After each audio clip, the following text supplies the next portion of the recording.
Hello, everyone, and thank you for tuning into the North Main Minute. I'm Joshua Doby.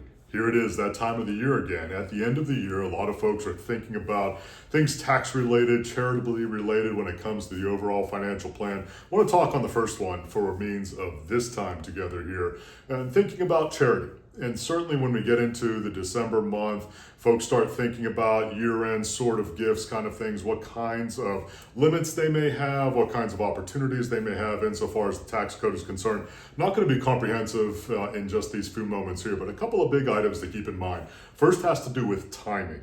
And very specifically, when it comes to charitable giving, especially at the year end, very important to keep in mind, that gift needs to be received by the charity by December 31st, meaning it's not enough just that it leaves your account. They need to actually receive it into an account that's in their registration before the end of the day on December 31st. So very, very important to keep that kind of thing in mind, and especially because, as you can guess, I'm sure, there's so much that's happening at the end of the year for a lot of these charities. You want to be mindful of that, give yourself a little bit of runway.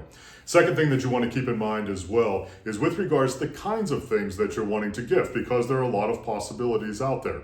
Obviously, writing a check or a cash-like donation is going to be the fastest way to move things, and you can do that in a very simple way by writing a check to the 501c3 institution and make that your completed gift. But you're also able to gift, for example, appreciated shares of stock, or you're able to gift real estate, or you're able to gift other assets as well if the charity is built to receive those kinds of assets. Now, not everybody is, and actually for a lot of smaller charities, they don't want things other than cash because they simply don't have the infrastructure to be able to receive those and to manage them in healthy ways. So you want to make sure that you understand if the charity is able to do that first, but then secondly, with regards to gifting appreciated assets, that also takes a little more time. So you want to make sure that you give yourself, again, plenty of runway to make that happen. Third big item when it comes to the charitable end of things, make sure you understand what the impact is going to be for you tax-wise. It's not true that you can give unlimited amounts of money and take a full deduction